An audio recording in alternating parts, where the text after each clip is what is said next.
আজকে যারা সেকুলার যুবক আছে তারা যেমন, আমি তাদের ক্ষেত্রে বলেছি যে এরা Facebook, YouTube, Twitter, free fire, PUBG game এগুলোর নেশায় মত্ত হয়ে নিজের প্রোডাক্টিভিটিকে নষ্ট করে দিয়ে অচল, অকেজো, অপদার্থ ডাস্টবিনে ফেলার যোগ্য পরিণত হয়েছে।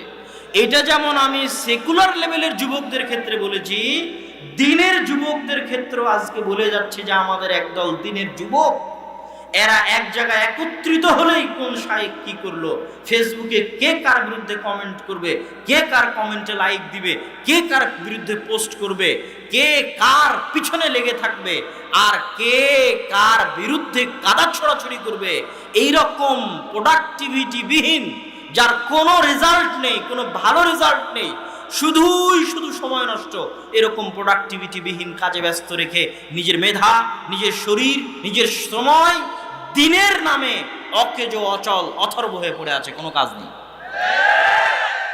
অথচ তারা দিনের নামে করতেছে। খুবই ভয়ঙ্কর অবস্থা।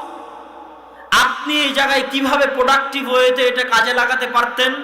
আমি আমার বক্তব্যে বলেছি এরকম একটা সম্মেলন আয়োজন করা সহজ। যুবক এরকম একটা সম্মেলন আয়োজন করা সহজ, এরকম একটা মিছিলের আয়োজন করা সহজ, এরকম একটা সমাবেশের আয়োজন করা সহজ, লিল্লাহে তাকবীর দিয়ে 10টা মানুষকে নিজের পিছনে নিয়ে যাওয়া সহজ, 10টা মানুষ মিলে আরেকজনের গীবত করা, আরেকজনের বিরুদ্ধে লেখালেখি করা সহজ, কিন্তু সূরা ফাতিহা শুদ্ধ করে পড়ার চেষ্টা করা কঠিন,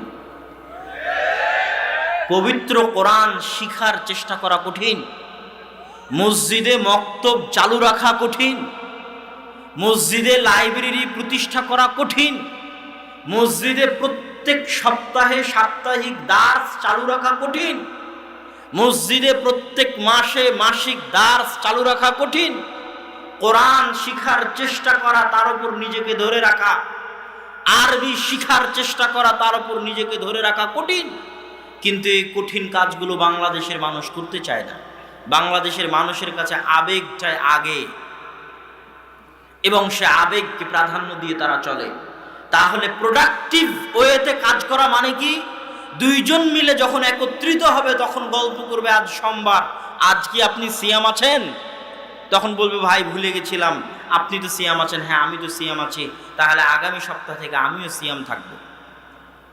দুইজন মিলে একত্রিত হলে জিজ্ঞেস করবে আজকে কোন আয়াতটা পড়েছেন, কোন সূরাটা পড়েছেন? আমি তো আজকে সূরা রহমান পড়ছিলাম, এই আয়াতের অর্থটা বুঝতে পারিনি, অমুক তাফসিরে দেখেছি, তাও ক্লিয়ার হয়নি, আপনি কি এই বিষয়ে কিছু বলতে পারবেন?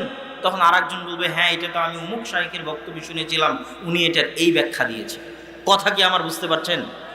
এটা হচ্ছে প্রোডাক্টিভ, কিছু আলটিমেটলি কিছু গুড রেজাল্ট, ভালো ফল, দিন শেষে কিছু ভালো ফল আপনি নিজের জন্য, নিজের জাতির জন্য, নিজের কওমের জন্য রেখে যাওয়ার চেষ্টা করছেন। মসজিদের সাথে লেগে থাকেন, মসজিদ আবাদ করার চেষ্টা করেন, মসজিদে মক্তব চালু রাখার চেষ্টা করেন, সাপ্তাহিক দার্স চালু রাখার চেষ্টা করেন। এগুলো হচ্ছে ফলদায়ক কাজ, পরিশ্রম চাই, আর এই কাজগুলো একমাত্র যুবক সমাজই করতে পারবে।